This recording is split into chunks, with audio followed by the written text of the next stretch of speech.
Bonjour à tous, aujourd'hui on se retrouve dans une nouvelle vidéo dans laquelle je vais vous parler du triangle des puissances. Je vais vous présenter son intérêt, deux petits exemples selon la nature du déphasage. Ensuite, et pour finir, un bilan des puissances en parlant du théorème de Bouchereau. Premier point, je vous parlais de son intérêt, ça va être de schématiser les puissances pour en déduire des relations. Alors même si ça ressemble à du Pythagore, il faut quand même savoir placer ces lettres pour en déduire les relations suivantes. Premier point, premier exemple, récepteur du type RL. Donc c'est-à-dire que je vais avoir un récepteur qui va être à la fois composé d'une résistance et d'une bobine. Donc par exemple un moteur. Ok, donc là, moyen mémotechnique assez simple pour placer ces trois lettres. Toujours mon cercle trigonométrique. D'accord. Dans mon P contient dans sa formule du cos. Le cosinus dans mon cercle trigonométrique, il est sur l'axe des abscisses. Donc mon P se retrouve sur l'axe des abscisses. Mon Q, quant à lui, contient du sinus.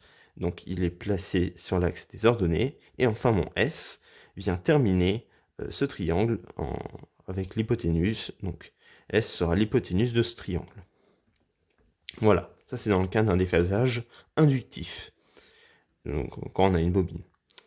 Ok, deuxième exemple, déphasage capacitif. Donc cette fois-ci, on a un condensateur dans le circuit. Alors, mon P reste inchangé. Mon Q, cette fois-ci, va avoir une valeur négative, puisque la valeur, car sinus de moins pi sur 2, c'est égal à moins 1. Donc cette fois-ci, je vais le tracer vers, toujours sur l'axe désordonné, mais vers le bas. Et enfin, mon S va venir naturellement compléter mon triangle, comme au-dessus, donc ça, pas trop de soucis. Maintenant que je sais placer ces différentes lettres, je vais pouvoir en fait en déduire les relations suivantes. Le cos phi, ça va être P sur S, le sinus de phi, ça va être Q sur S, et la tangente phi, Q sur P. S'il y en a deux à mémoriser qui vont être importants, ça va être le cos phi et la tangente phi, qui vont être principalement demandés dans les exercices et dans les applications numériques. Le sinus va être beaucoup moins utilisé. Ici, j'ai trois nouvelles formules. Donc S est égal à racine carrée de P au carré plus Q au carré. Donc ça, c'est le Pythagore, encore une fois. C'est la formule de l'hypoténuse. Et maintenant, je veux savoir pour mon P et mon Q, comment je vais transformer cette formule. Alors, soit vous dites, ok, très bien, S carré est égal à P carré plus Q carré, et vous passez le Q ou le P de l'autre côté. Ou alors, vous avez ma méthode, que je trouve un peu plus rapide. Par exemple, je cherche à isoler mon P, et ben en fait, je me dis qu'une racine carrée doit toujours être positive, donc je prends ma valeur la plus grande moins la plus petite. Donc la valeur la plus grande, dans le cas présent, ça va être mon hypoténuse, donc ça va être mon S, moins le troisième terme, donc en l'occurrence, ici, Q. Donc, du coup, ça va me donner la relation suivante, P est égal à S carré moins Q carré. Et donc, ça va fonctionner exactement pareil lorsque je vais isoler mon Q. Ça va être racine carrée de S au carré moins P au carré. Ensuite, je pense néanmoins à un petit détail. Cette valeur-là va être positive, mais moi, lorsque j'ai tracé mon triangle des puissances, d'où l'intérêt de le tracer, je sais que Q va être pertinemment négatif. Donc du coup, je penserai à mettre un moins devant la valeur que j'obtiendrai ici. Je voulais réexpliquer ici pourquoi. Voilà. Faut pas oublier ce moins-là, surtout. Bilan des puissances, d'accord.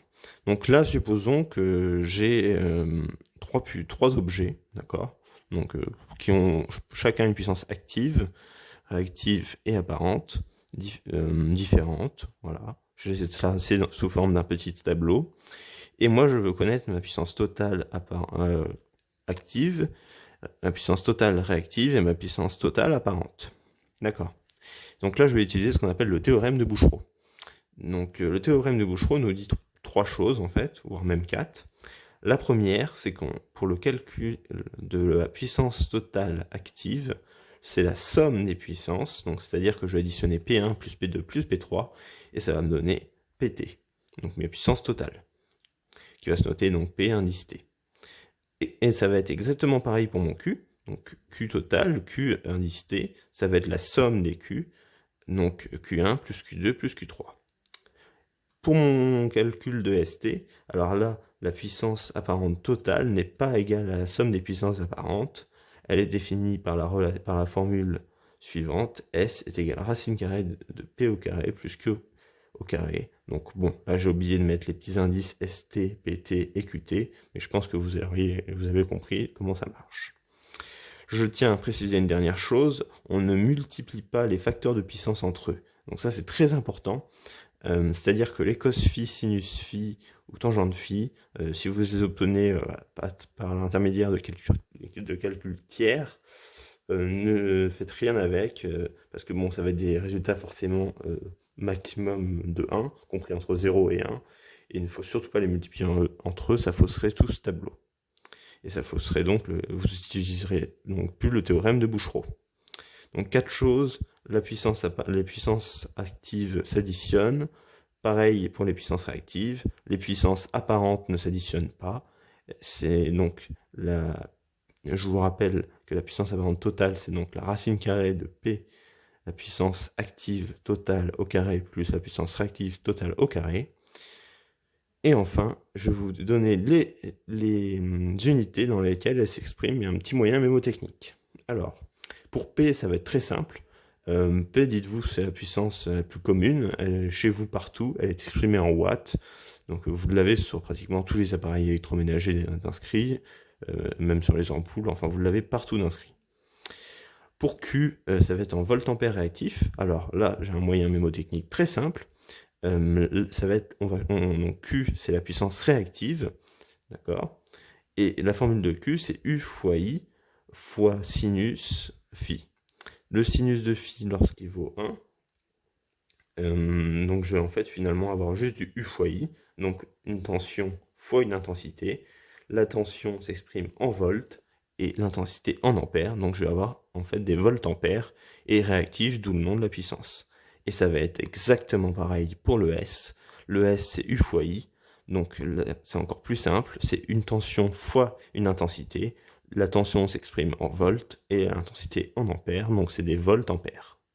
Voilà, j'espère avoir été assez clair dans cette vidéo. J'espère qu'elle vous aura plu. Prochaine vidéo, ce sera sûrement sur le redressement de cosinus phi. Je vais vous faire un petit exemple. Et puis après, peut-être qu'on abordera d'autres thèmes, soit sur l'électricité, soit sur d'autres chapitres de physique. Merci d'avoir regardé cette vidéo.